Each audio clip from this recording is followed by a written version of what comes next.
الرحمن الرحيم. قال المصنف رحمه الله تعالى ونفعنا بعلومه في الدارين آمين. نقول في توحيد الله معتقدين بتوفيق الله. Pada frasa ni ataupun pada ayat ini kita telah terangkan 4 perkara. Pertama pada perkataan naqulu, yang kedua tauhidillah, yang ketiga mu'taqidin, yang keempat bitaufiqillah.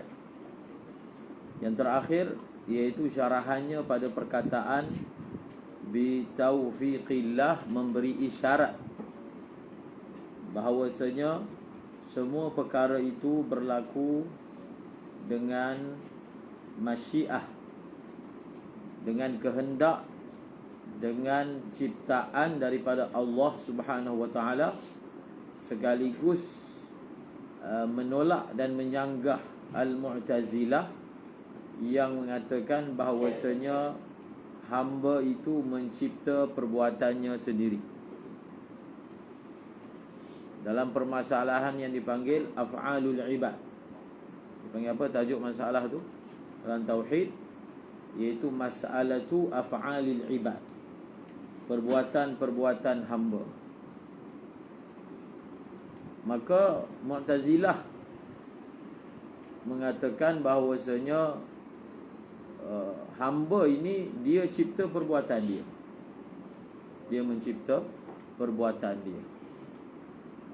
Maka kita kata kalaulah hamba ini mencipta perbuatannya, maka di sana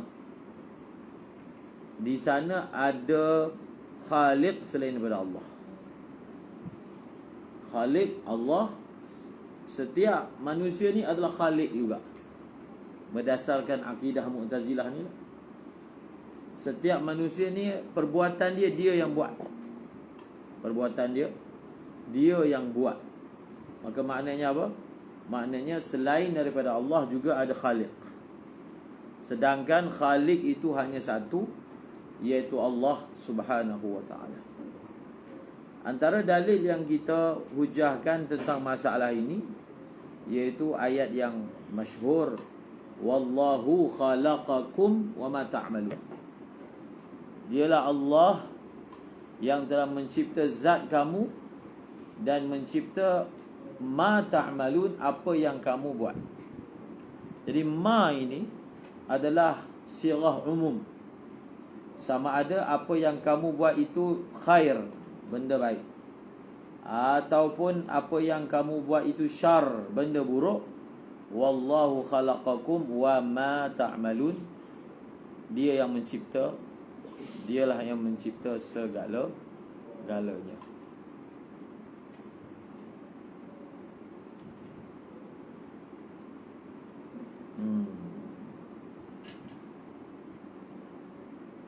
Permasalahan af'alul ibad ini menjadi satu masalah syaikah, muskilah, sehingga ditulis buku khas berkaitan dengan masalah af'alul ibad. Terbentuk kumpulan, dia ada 3 kumpulan. Itu nantilah sampai babnya kita akan bahaskan.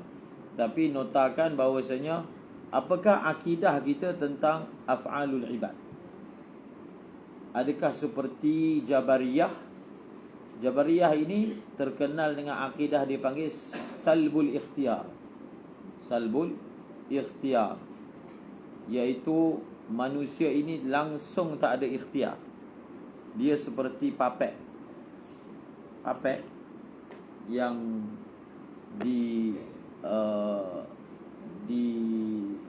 dikontrol tubuhnya secara keseluruhan.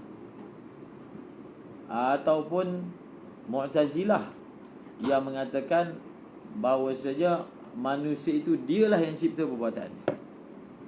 Itu dipanggil ifrat dan tafrid. Jabariyah ini langsung manusia ini tak ada langsung. hatta dia tak ada pilihan sendiri dalam buat baik dengan berburuk. Faham? Itu berlebihan. Ataupun Mu'tazilah mengatakan manusia yang cipta perbuatan dia. Jadi apa sebenarnya, maka ditulis buku khas panjang, dan banyak orang tergelincir dan terpesong dalam masalah ini, yang tidak berada di atas landasan pegangan Ahlus Sunnah wal Jamaah. Kita teruskan pada perkataan musannif, innallaha ta'ala wahidun la syarika lahu wala syai'a mithluhu wala syai'a yu'jizuhu wala ilaha ghairuhu. Wala ilaha ghairuhu. Musannif memulakan bicaranya dengan menjelaskan apa? Dengan menjelaskan tentang sifat wahdaniyatullah. Wahdaniyah. Sifat ni, sifat ataupun zat adalah cabangan daripada wujud. Faham? Kalau sesuatu itu dinisbahkan dia tu ada zat, dia itu ada sifat, maka untuk ada zat dan untuk ada sifat tidak dapat tidak mesti ada wujud. Faham? Sebab itu tak dibahaskan langsung dalam matan akidah Tahawiyah ini tentang sifat wujud. Tentang sifat wujud.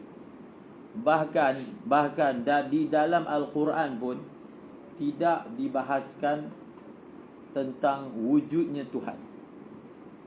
Tak dibahaskan. Yang dibahaskan adalah siapakah Tuhan. Bukan dibahaskan wujudnya Tuhan, tetapi dibahaskan siapakah Tuhan, bagaimanakah Tuhan. Kerana apa?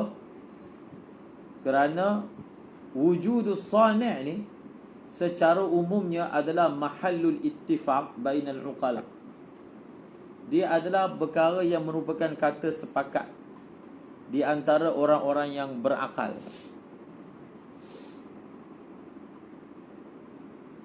Nabi-nabi datang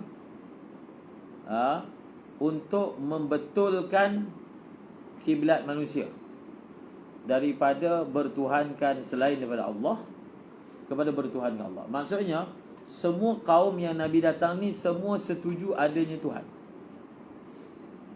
Sebab itu dalam hujah para anbiya, mereka tak hujahkan wujudnya Tuhan, tetapi siapakah Tuhan.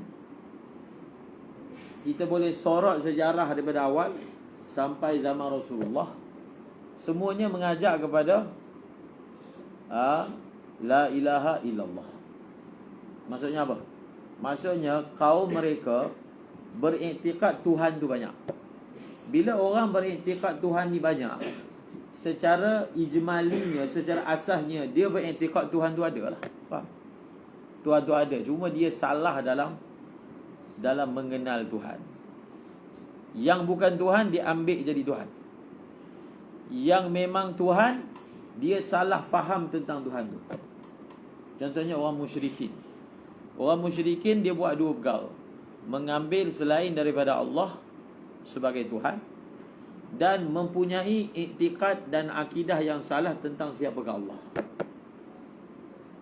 Dan itulah tugas para anbiya alaihi wassalatu wassalam, untuk datang betulkan perkara. Sebab itu di dalam Al-Quran tidak didatangkan tentang perkara tersebut, tetapi memperkenalkan Tuhan sebenar, iaitu Allah Subhanahu wa ta'ala. Faham? Maka lazim daripada mengisbatkan sifat wahdaniyah, lazim daripada itu mengisbatkan sifat wujud. Faham? Sebab sifat ni dia adalah benda yang mana yang kalau kita isbatkan dia, maka kita mestilah mengisbatkan wujud. Maka wujud itu benda yang lazim, benda yang lazim daripadanya. Okey.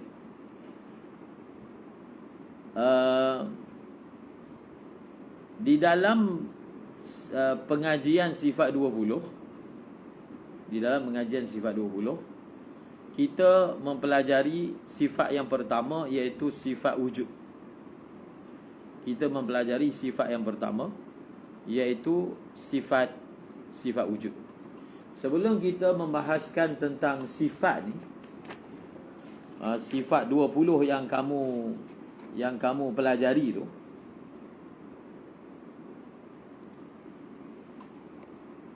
sifat 20 tu dia terbagi kepada apa?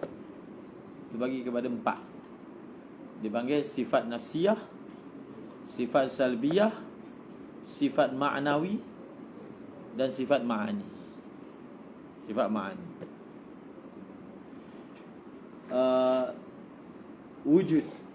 Wujud ni dia adalah sifat nafsiyah. Dia adalah sifat nafsiyah. Ini perbahasan ilmu kalam lah. Menurut i'tiqad Asy'ariyah, sifat ni, sifat dengan zat adalah dua benda yang berbeza. Faham? Sifat dengan zat adalah dua benda yang berbeza. Ataupun disebut dengan bahasa Arabnya, sifat ini adalah az-zaidah 'ala zat. Sifat adalah az-zaidah 'ala zat.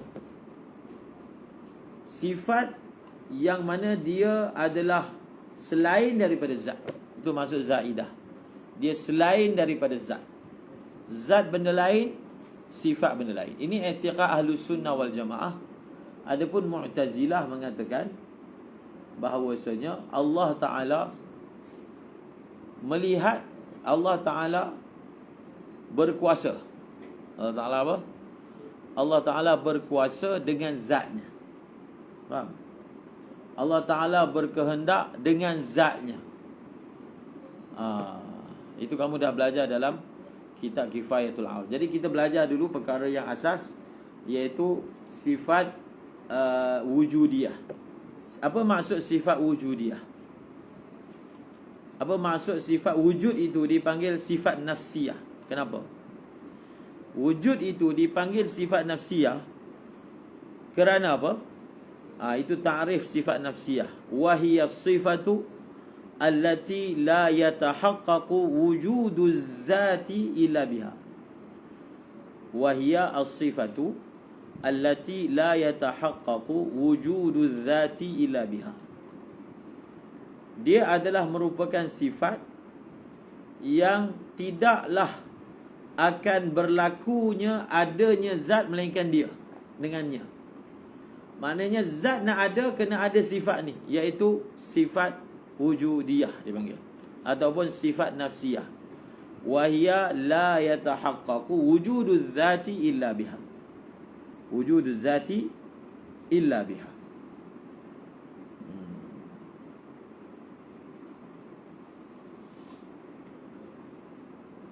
Kemudian sifat salbiyah. Apa pula maksud sifat salbiyah? Sifat salbiyah ialah wahiya sifatu allati taslubu 'ani dzati adadaha. Wahiya as-sifah allati taslubu 'ani dzati adadaha. Adadaha.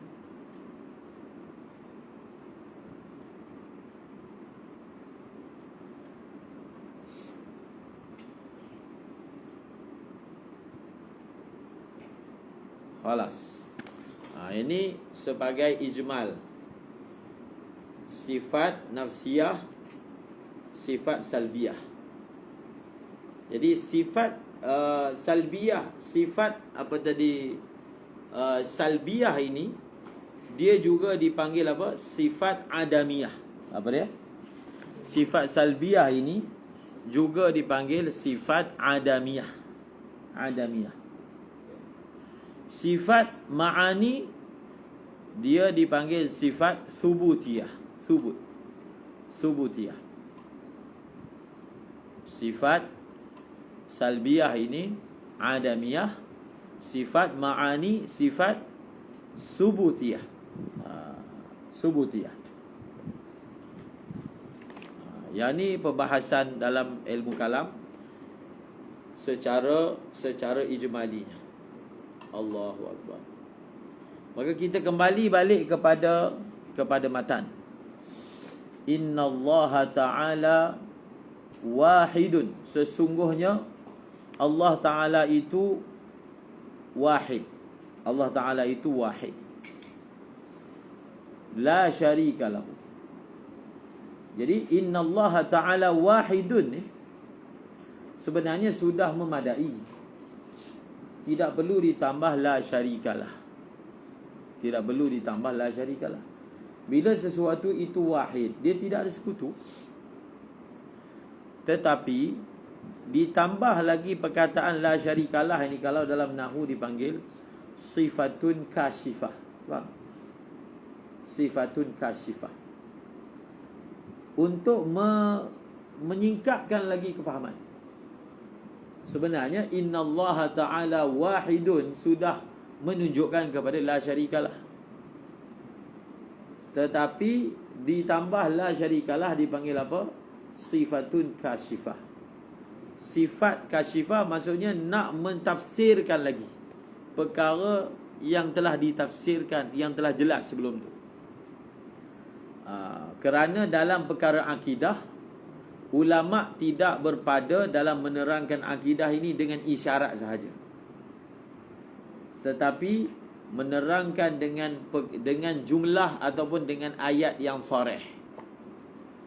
Tidak berpada dengan isyarat sahaja, perkara itu difahami dengan mafhum sahaja, tetapi akan menjelaskan dengan penjelasan yang sharih. Contohnya kan, Allah Ta'ala itu adalah wajib wujudnya. Wajib wujud. Wujud kan, sifat wujud tu wajib wujud. Apa maksud wajib wujud? Maksud wajib wujud, dia tidak boleh didahului oleh tiada, dan dia tidak boleh didatangi oleh tiada. Itu maksud wajib wujud. Faham? Dia tak boleh la yasbiquhu adamun wala yalhaquhu fanaun. Tidak didahului oleh tiada dan tidak didatangi oleh binasa.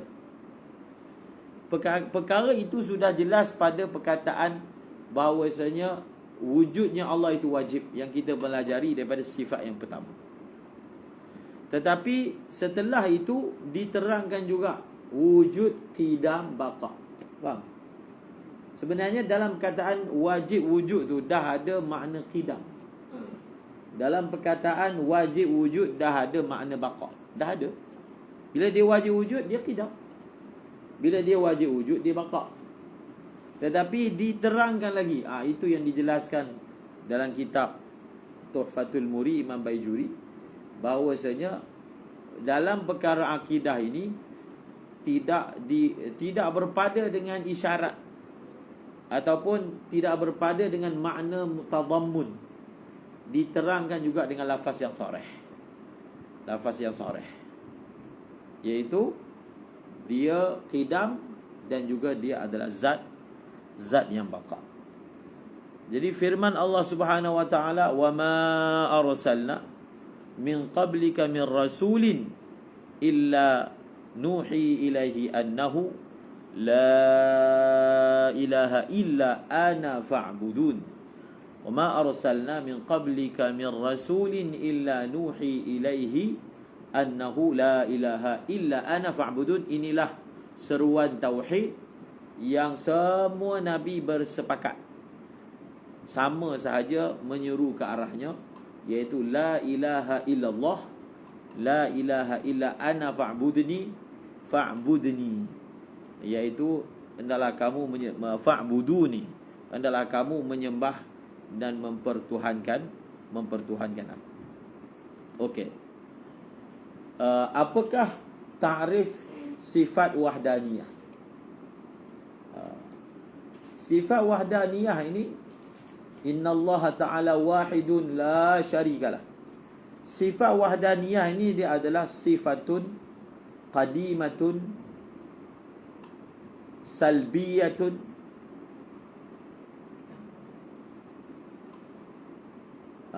Dia adalah sifatun qadimatun salbiyatun tujibu 'alal mukallafi ifrad Allah ta'ala bil ibadah wal i'tiqad wa tadullu 'ala salbi at-ta'addud fi adh-dhati was sifati wal af'al wa tadullu 'ala salbi at-ta'addud fi adh-dhati was sifati wal af'al. Okey, kita faham tentang sifat wahdaniyah. Dia kata apa? Sifat wahdaniyah ni dia adalah sifat. Pertama, dia adalah sifat, dia bukan zat. Faham? Kalau ulama kalam yang bahas dakik lagi, dia bahas kat wujud. Wujud ni adakah ainul mawjud ataupun tidak? Yang tu tak perlulah nak dipanjang lebarkan. Itu perbahasan yang tak diperlukan untuk meningkatkan iman. Tetapi ada satu perbahasan yang berbunyi, adakah wujud ainul mawjud? Kalau kamu baca kitab atas sikit, dia adalah bahaskan. Tetapi yang ada khilaf hanya pada sifat wujud je. Selain daripada sifat wujud, tak ada khilaf bahawasanya semua itu adalah selain daripada zat. Jadi sifat wahdaniyah dia adalah, pertama, sifat. Dia adalah sifat, dia bukan zat. Faham? Yang kedua, qadimah. Dia adalah sifat yang qadim. Dia ada apa? Dia adalah merupakan sifat yang qadim. Qadim lawannya hadis. Qadim ni adalah qidam. Qadim ni maksudnya tidak didahului oleh adam, tiada. Yang ketiga, sifat wahdaniyah ni adalah salbiyah. Salbiyah. Bila dikata sifat tu salbiyah, maksudnya dia bukan nafsiyah. Dia bukan apa? Nafsiyah. Dia bukan subutiyah. Tadi kita dah bagi bahagian dia. Sekarang kita guna. Dia adalah sifatun qadimatun salbiyatun. Okey. Jenis sifat. Allahu akbar. Sesuatu sifat ni, sesuatu sifat Allah, dia ada muqtada dia, tuntutan. Apakah tuntutan daripada sifat Allah Ta'ala itu wahdaniyah ataupun wahid? Tuntutan ke atas siapa? Tuntutan ke atas kita lah. Faham? Ke atas kita yang mukallaf ni. Tuntutan dia adalah,